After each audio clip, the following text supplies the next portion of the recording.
नमस्कार दोस्तों, पीएलटिक्स में आपका बहुत बहुत स्वागत है। दोस्तों आज के इस क्लास में UP triple S C AGTA 2024 के लिए एग्रीकल्चर के क्वेश्चंस की क्लास को लेकर आया हूं। और इस क्लास में 50 महत्वपूर्ण क्वेश्चंस को सॉल्व करेंगे जो कि आपकी परीक्षा के दृष्टिकोण से बहुत ही महत्वपूर्ण साबित होंगे। दोस्तों यदि आप हमारे चैनल पर नए हैं तो चैनल को सब्सक्राइब कीजिए, लाइक कीजिए, शेयर कीजिए। आइए शुरू करते हैं दोस्तों। बहुत ही महत्वपूर्ण प्रश्न है और आप लोग क्लास को पूरा देखें और अंत तक बने रहें और सभी क्वेश्चंस को अटेम्प्ट करने की कोशिश करिए। देखिए 50 क्वेश्चन में से आप कितने सही कर पाते हैं। आइए शुरू करते हैं। क्वेश्चन नंबर फर्स्ट है यहाँ पर, मिश्रित कृषि का अर्थ है, इनमें से आपको बताना है। ऑप्शन ए दिया गया, फसलोत्पादन और पशुपालन साथ साथ करना, विभिन्न ऋतुओं की दो या अधिक फसलें उगाना, एक ऋतु की दो या तीन फसलें साथ उगाना, उपरोक्त में से कोई नहीं। तो क्वेश्चन नंबर फर्स्ट का आप लोग आंसर दीजिए। तो यहाँ पर राइट आंसर हो जाएगा ऑप्शन सी, एक ऋतु की दो या तीन फसलें साथ उगाना मिश्रित कृषि कहलाता है। तो ऑप्शन सी यहाँ पर सही आंसर हो जाएगा। बढ़ते हैं अगले क्वेश्चन की ओर। क्वेश्चन नंबर यहाँ पर सेकेंड है, सूर्य के प्रकाश की गुणवत्ता, तीव्रता व अवधि प्रभावित करती है। तो क्या प्रभावित करती है?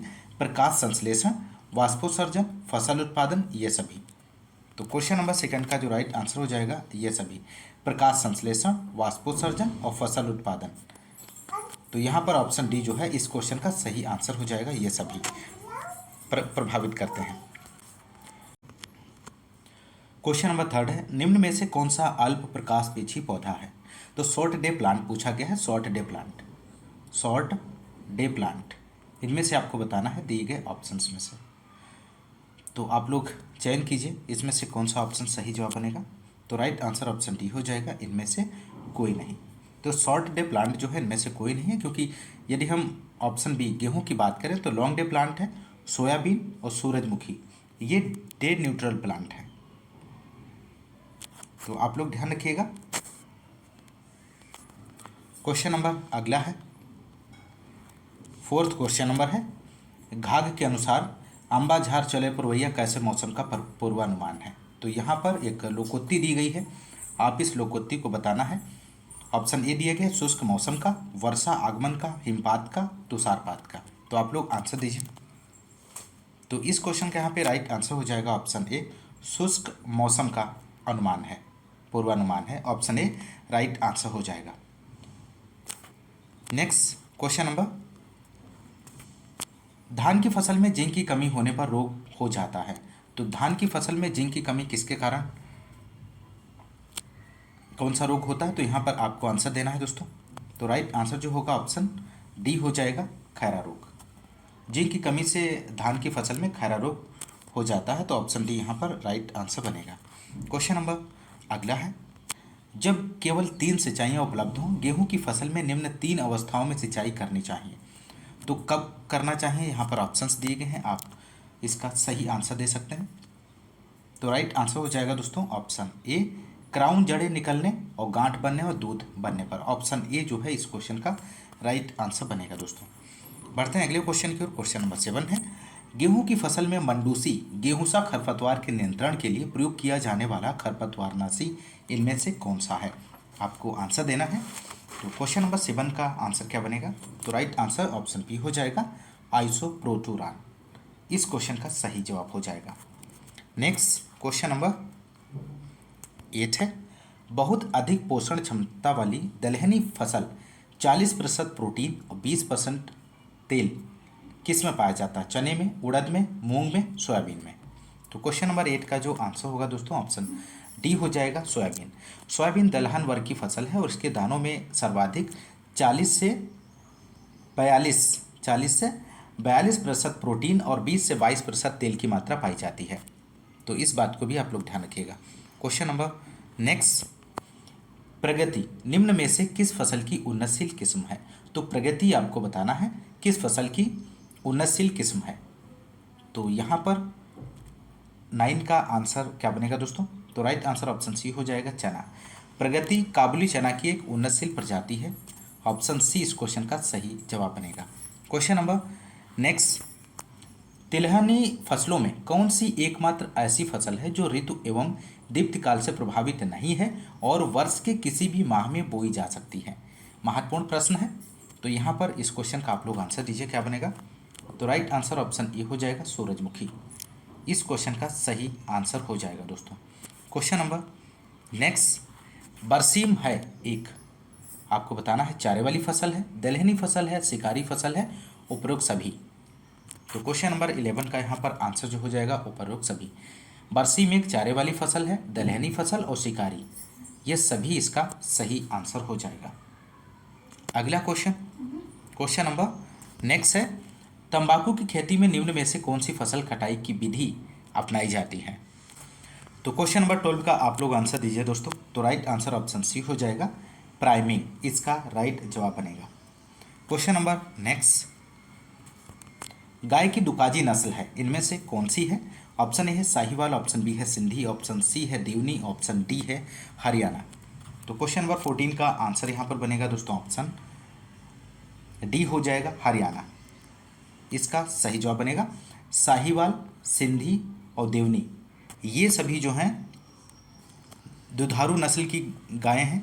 और हरियाणा की बात करें, हरियाणा जो है दुकाजी नस्ल है। तो ऑप्शन डी यहाँ पर जो है इस क्वेश्चन का सही आंसर हो जाएगा। क्वेश्चन नंबर नेक्स्ट, निम्न में से कौन सी गाय की संकर नस्ल है। तो संकर नस्ल आपको बतानी है, इनमें से कौन सी है गाय की। ऑप्शन ए है जर्सी, ऑप्शन बी है ब्राउन स्विस, ऑप्शन सी है करन स्विस, ऑप्शन डी है होल्स्टीन। तो 15 का आंसर हो जाएगा ऑप्शन सी, करन स्विस, इस क्वेश्चन का सही आंसर बनेगा। नेक्स्ट क्वेश्चन नंबर, भैंस की कौन सी नस्ल अधिकतम वसा वाला दूध देती है, महत्वपूर्ण प्रश्न है। तो इस क्वेश्चन का आप लोग आंसर दीजिए। तो राइट आंसर यहाँ पर बनेगा ऑप्शन बी, भदावरी, इसका राइट जवाब बनेगा। भदावरी में वसा की मात्रा की बात करें तो 13%, 13% पाई जाती है। नेक्स्ट क्वेश्चन नंबर, दुग्ध ज्वर में गाय का तापक्रम होता है सामान्य, सामान्य से कम, सामान्य से अधिक और विषम। तो दुग्ध ज्वर में गाय का जो तापमान होता है वो सामान्य से कम हो जाता है। ऑप्शन बी यहाँ पर इस क्वेश्चन का सही आंसर बनेगा दोस्तों। नेक्स्ट क्वेश्चन नंबर, अफरा रोग संबंधित है, किससे संबंधित है दोस्तों। र्यूमेन में गैस इकट्ठी होने से, अधिक भोजन करने से, अधिक पानी पीने से, जीवाणु संक्रमण से। तो 22 का आंसर हो जाएगा ऑप्शन ए, र्यूमेन में गैस इकट्ठी होने से अफरा रोग संबंधित है। क्वेश्चन नंबर नेक्स्ट, निम्न में से कौन सा कृमिनाशक पदार्थ है। तो कृमिनाशक पदार्थ का यहाँ पर आपको चयन करना है दिए गए ऑप्शंस में से। तो 23 का आंसर क्या बनेगा दोस्तों। तो राइट आंसर ऑप्शन बी हो जाएगा, कापर सल्फेट। कापर सल्फेट जिसे क्यूप्रिक सल्फेट भी कहते हैं दोस्तों, और इसके सूत्र की बात करें तो CuSO4 है, CuSO4। और तो आप लोग ध्यान रखिएगा, ऑप्शन बी राइट जवाब बनेगा। क्वेश्चन नंबर अगला है, प्रयोगशाला में मृदा मोनोलिथ द्वारा अध्ययन करते हैं, किसका अध्ययन करते हैं, मृदा के रंग का, मृदा वायु का, मृदा नमी का, मृदा प्रोफाइल का। मोस्ट इंपॉर्टेंट प्रश्न। तो आप लोग आंसर दीजिए दोस्तों इस क्वेश्चन का फटाफट। आंसर क्या बनेगा। तो राइट आंसर ऑप्शन डी हो जाएगा, मृदा प्रोफाइल, इसका राइट जवाब बनेगा। क्वेश्चन नंबर नेक्स्ट, निम्न में किस मृदा कोलाइड में अधिकतम धनायन क्षमता है। ये भी महत्वपूर्ण प्रश्न है, पूछा जाता है इस प्रकार के क्वेश्चंस। तो इस क्वेश्चन का आंसर आप लोग दीजिए। 33 का आंसर क्या बनेगा दोस्तों। तो यहाँ पर 33 का जो आंसर होगा ऑप्शन डी हो जाएगा, ह्यूमस, इसका राइट जवाब हो जाएगा दोस्तों। क्वेश्चन नंबर नेक्स्ट है, मृदाओं का उभय प्रतिरोधक निम्न में किसके परिवर्तन में अवरोध पैदा करता है। कार्बनिक पदार्थ की मात्रा में, अध्ययन, पीएच और मृदा संरचना। तो राइट आंसर ऑप्शन सी हो जाएगा, पीएच, इसका सही जवाब बनेगा दोस्तों। अगला क्वेश्चन, क्वेश्चन नंबर नेक्स्ट, मृदा में नाइट्राइड नाइट्रोजन को नाइट्रेट नाइट्रोजन में परिवर्तन करने वाला जीवाणु इनमें से कौन सा है। तो यहाँ पर 35 का जो आंसर होगा ऑप्शन सी हो जाएगा, Nitrobacter.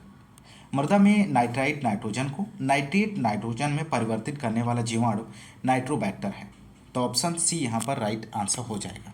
Question number next, nitrogen का अकार्बनिक अवस्था से कार्बनिक अवस्था में परिवर्तन क्या कहलाता है। तो राइट आंसर ऑप्शन डी हो जाएगा, इम्बोविलाइजेशन कहलाता है। नाइट्रोजन का अकार्बनिक अवस्था से कार्बनिक अवस्था में परिवर्तन होने की क्रिया को स्थिरीकरण या फिर हम कह सकते हैं इम्बोविलाइजेशन कहलाता है। क्वेश्चन नंबर 36 का ऑप्शन डी सही जवाब हो जाएगा। और इसके ठीक विपरीत की बात करें, नाइट्रोजन का धीरे धीरे अकार्बनिक रूप में मुक्त होना मिनरलाइजेशन कहलाता है, जिसे खनिजीकरण कहते हैं। तो इस बात को भी ध्यान रखिएगा। नेक्स्ट क्वेश्चन नंबर 37 है, निम्न में कौन सी फसल हरी खाद के रूप में 120 से 30 किलोग्राम नाइट्रोजन प्रति हेक्टेयर भूमि को प्रदान कर सकती है। ये भी क्वेश्चन महत्वपूर्ण है। तो यहाँ पर आंसर आप लोग दीजिए, इसका राइट जवाब क्या बनेगा।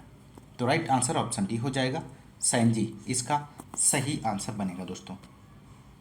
सैंजी में यदि हम बात करें तो 134 से 6 किलोग्राम प्रति हेक्टेयर जो नाइट्रोजन है इसे प्रदान करता है सैंजी। और यदि हम सनई की बात करें, ऑप्शन ए में जो दिया गया है, सनई में 84.1 केजी प्रति हेक्टेयर। और ढैंचा की बात करें तो ढैंचा में 72.2 केजी प्रति हेक्टेयर नाइट्रोजन जो है यहाँ पर प्रदान करता है। और लोबिया की बात करें दोस्तों, जो कि ऑप्शन सी में दिया गया है, तो 56.3 केजी पर हेक्टेयर जो है नाइट्रोजन प्रदान करता है। तो इस क्वेश्चन का जो राइट आंसर होगा ऑप्शन डी हो जाएगा, Sainji. Question number next, di ammonium phosphate उर्वरक का ग्रेड है। तो डाई अमोनियम फास्फेट उर्वरक का ग्रेड आपको बताना है, ये सिंपल क्वेश्चन है। इसका आप सभी से आंसर इस क्वेश्चन का बन जाएगा। तो आप लोग आंसर दीजिए। तो राइट आंसर ऑप्शन ए हो जाएगा, 18 और 46। डाई अमोनियम फास्फेट डीएपी उर्वरक का प्रमुख ग्रेड की बात करें तो 18% नाइट्रोजन और 46% फास्फोरस पाया जाता है। तो ऑप्शन ए सही जवाब हो जाएगा। क्वेश्चन नंबर नेक्स्ट, जिप्सम में पोषक तत्व होते हैं। तो जिप्सम में आपको पोषक तत्व बताना है दोस्तों। तो 41 का जो आंसर होगा ऑप्शन डी हो जाएगा, कैल्शियम 22% और जो सल्फर है 18.6% पाया जाता है। तो ऑप्शन डी जो है इस क्वेश्चन का राइट जवाब हो जाएगा। ध्यान रखिएगा, महत्वपूर्ण प्रश्न है। क्वेश्चन नंबर नेक्स्ट है, वह जल जो आवश्यकता से अधिक बहकर चला जाता है उसे क्या कहते हैं। तो ये भी महत्वपूर्ण प्रश्न है दोस्तों। तो राइट आंसर ऑप्शन सी हो जाएगा, उसे अफवाह कहते हैं। अफवाह उसे कहते हैं जब किसी भी फसल का आवश्यकता से अधिक पानी बहकर निकल जाता है, तो उसे अफवाह कहते हैं। तो ऑप्शन सी इस क्वेश्चन का सही आंसर हो जाएगा। क्वेश्चन नंबर नेक्स्ट है, कुफरी ज्योति किस फसल की प्रजाति है। तो कुफरी ज्योति आपको बताना है। तो राइट आंसर इसका जो बनेगा दोस्तों ऑप्शन ए हो जाएगा, आलू की प्रजाति है। क्वेश्चन नंबर नेक्स्ट, जैलीमीटर से परीक्षण किया जाता है। तो किसका परीक्षण किया जाता है, ग्लूकोज का, चीनी का, पैक्टीन का, नमी का। तो राइट आंसर ऑप्शन सी हो जाएगा, पैक्टीन का इसका सही आंसर बन जाएगा दोस्तों। जैलीमीटर से जैली में पैक्टीन की मात्रा का परीक्षण किया जाता है। तो ऑप्शन सी सही आंसर हो जाएगा। क्वेश्चन नंबर नेक्स्ट है, बिंटर बनाना प्रजाति है, सेब की है, अमरूद की है, केला की है, आम की है। तो बिंटर बनाना जो प्रजाति है दोस्तों वो सेब की है, ध्यान रखिएगा, महत्वपूर्ण प्रजाति है। क्वेश्चन नंबर नेक्स्ट है, ह्यूमस का रंग होता है किस प्रकार का होता है, सफ़ेद होता है, काला भूरा होता है, गहरा नीला होता है, हल्का पीला होता है। तो ह्यूमस का रंग जो होता है वो काला भूरा होता है। ऑप्शन बी जो है इस क्वेश्चन का सही आंसर हो जाएगा। क्वेश्चन नंबर नेक्स्ट है, राष्ट्रीय खरपतवार शोध संस्थान कहाँ स्थित है। तो यहाँ पर इस क्वेश्चन का आंसर हो जाएगा, जबलपुर में स्थित है। और इसकी स्थापना की बात करें तो दोस्तों 22 अप्रैल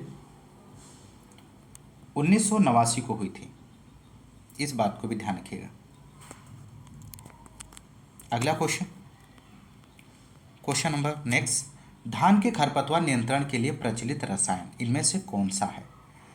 तो यहाँ पर राइट आंसर जो होगा ऑप्शन सी हो जाएगा, ब्यूटाक्लोर इसका राइट जवाब बनेगा दोस्तों। क्वेश्चन नंबर नेक्स्ट, अरहर का म्लान उगठा रोग होता है किसके कारण होता है, विषाणु द्वारा होता है, जीवाणु द्वारा होता है, कवक द्वारा होता है, बीजाणु द्वारा होता है।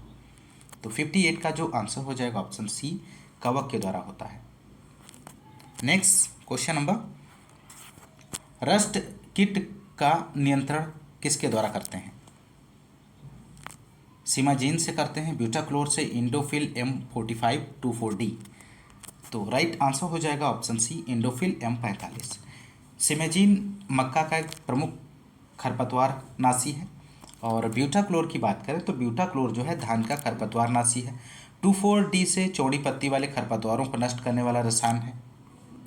और ऑप्शन सी जो है इस क्वेश्चन का सही आंसर हो जाएगा, ये कवकनाशी है। नेक्स्ट क्वेश्चन नंबर 61 है, वैशाली प्रजाति है, किसकी है दोस्तों? मटर की है, टमाटर की है, आलू की है, फूल गोभी है। तो वैशाली मटर की प्रजाति है दोस्तों, ऑप्शन ए यहाँ पर सही आंसर हो जाएगा। क्वेश्चन नंबर नेक्स्ट, वाष्पोत्सर्जन की क्रिया होती है तो किस में होती है दोस्तों? जड़ में, तना में, पत्ती में, फल में। तो राइट आंसर की बात करें तो राइट आंसर जो होगा ऑप्शन सी पत्ती में। वाष्पोत्सर्जन की जो क्रिया होती है वो पत्ती में होती है। क्वेश्चन नंबर नेक्स्ट, अंकुरित पौधे का भोजन इकट्ठा रहता है तो कहाँ इकट्ठा रहता है? बीज में, बीज पत्र में, भूमि में, बीज कवच में। तो इसका राइट आंसर जो हो जाएगा ऑप्शन बी हो जाएगा, बीज पत्र में। Question number next, purple blotch एक भयानक रोग है तो किसका है? टमाटर का है, प्याज का है, आलू का है, फूल गोभी का है। तो आप लोग आंसर दीजिए दोस्तों, इसका राइट जवाब क्या बनेगा? तो यहाँ पर राइट आंसर जो होगा ऑप्शन बी हो जाएगा, प्याज का है। नेक्स्ट क्वेश्चन है, फूल गोभी में बटनिंग किसकी कमी से होता है? पोटेशियम की कमी से, नाइट्रोजन की कमी से, कैल्शियम की कमी से, मैग्नीशियम की कमी से। तो फूल गोभी में बटनिंग का जो मुख्य कारण है वो नाइट्रोजन की कमी से होता है। ऑप्शन बी यहाँ पर इस क्वेश्चन का सही आंसर हो जाएगा। क्वेश्चन नंबर नेक्स्ट, ग्रामीण विकास हेतु इटावा पायलट प्रोजेक्ट का आरंभ हुआ था। मोस्ट इंपोर्टेंट प्रश्न है, आप लोग इसका आंसर दीजिए। तो यहाँ पर राइट आंसर जो हो जाएगा ऑप्शन बी 1948 में। 1948 में अल्बर्ट मेयर के द्वारा प्रारंभ किया गया था। तो 1948 इस क्वेश्चन का सही जवाब हो जाएगा। नेक्स्ट क्वेश्चन है, समाज कल्याण हेतु सर्वोदय योजना कब शुरू हुई? तो 71 का आप लोग आंसर दीजिए। तो यहाँ पर राइट आंसर जो हो जाएगा ऑप्शन ए 1950 में। 1950 में इसकी शुरुआत हुई थी। नेक्स्ट क्वेश्चन नंबर 72 है, प्रयोगशाला से खेत तक कार्यक्रम शुरू हुआ था तो कब शुरू हुआ था दोस्तों? तो राइट आंसर हो जाएगा यहाँ पर option B 1979। Next question number, आम का कोयलिया रोग किसके प्रभाव से होता है? Nitrogen gas, boron, sulphur, magnesium. तो 74 का आंसर आप लोग दीजिए दोस्तों, इसका राइट जवाब क्या बनेगा? तो यहाँ पर राइट आंसर ऑप्शन सी हो जाएगा, सल्फर डाइऑक्साइड के कारण। तो ऑप्शन सी जो है इस क्वेश्चन का सही आंसर हो जाएगा। क्वेश्चन नंबर अगला है, क्रूसीफेरी कुल का सफ़ेद गिरी रोग होता है किसके कारण होता है? कवक के द्वारा, जीवाणु द्वारा, विषाणु द्वारा, सूत्रकृमि द्वारा। तो यहाँ पर इस क्वेश्चन का जो राइट आंसर हो जाएगा ऑप्शन ए कवक के द्वारा होता है। Next question number, damping off बीमारी किससे संबंधित है? तो डैम्पिंग ऑफ बीमारी आपको बताना है किससे संबंधित है? फूल गोभी से, आलू से, टमाटर से, मटर से। तो यहाँ पर 77 का जो आंसर होगा दोस्तों ऑप्शन ए हो जाएगा, डैम्पिंग ऑफ जो बीमारी है वो फूल गोभी से संबंधित है। क्वेश्चन नंबर नेक्स्ट यहाँ पर है, परभनी क्रांति किसकी प्रजाति है? भिंडी की है, खरबूजा की है, टमाटर की है, प्याज की है। तो परभनी जो क्रांति है वो भिंडी की प्रजाति है और बहुत ही फेमस वैरायटी है भिंडी की, इस बात को भी आप लोग ध्यान रखिएगा। क्वेश्चन नंबर अगला है, यहाँ पर अंगूर लता किस फसल की किस्म है? महत्वपूर्ण किस्म है, तो आप लोग इसका आंसर दीजिए। तो राइट आंसर यहाँ पर हो जाएगा ऑप्शन बी टमाटर की है। ऑप्शन बी जो है राइट जवाब बनेगा। यह चंद्रशेखर आज़ाद कृषि एवं प्रौद्योगिकी विश्वविद्यालय कानपुर द्वारा निकाली गई है। गृह वाटिका में लगाने हुए टमाटर की एक पछेती किस्म है, इस बात को भी आप लोग ध्यान रखिएगा। इसमें फल मध्यम आकार के और गुच्छों में लगते हैं और प्रत्येक गुच्छे में 8 से 10 फल लगते हैं। अक्टूबर में रोपाई करने के लगभग 100 दिन बाद फल देना शुरू कर देता है। तो ऑप्शन बी यहाँ पर जो है राइट जवाब हो जाएगा। क्वेश्चन नंबर नेक्स्ट, पपीता की तना या जड़ विगलन बीमारी किसके द्वारा होती है? तो ऑप्शन ए दिया गया कवक से, ऑप्शन बी है जीवाणु से, ऑप्शन सी है विषाणु से ऑप्शन डी है सूत्रकृमि से। तो राइट आंसर ऑप्शन ए हो जाएगा, कवक इसका सही जवाब है। नेक्स्ट क्वेश्चन नंबर और अंतिम क्वेश्चन है इस क्लास का। गलगल एक प्रजाति है, किसकी प्रजाति है? आम की है, अमरूद की है, नींबू की है, पपीता की है। तो गलगल जो है जो प्रजाति है वो नींबू की है। ऑप्शन सी इस क्वेश्चन का सही आंसर हो जाएगा। तो दोस्तों ये रहे एग्रीकल्चर के 50 क्वेश्चंस को आपने इस क्लास में सॉल्व किया। यदि आपको क्लास पसंद आती है तो क्लास को ज़्यादा से ज़्यादा लाइक और शेयर करना मत भूलिएगा। और आज की इस क्लास में बस इतना ही, मिलते हैं नेक्स्ट क्लास में। तब तक के लिए नमस्कार, जय हिंद, धन्यवाद।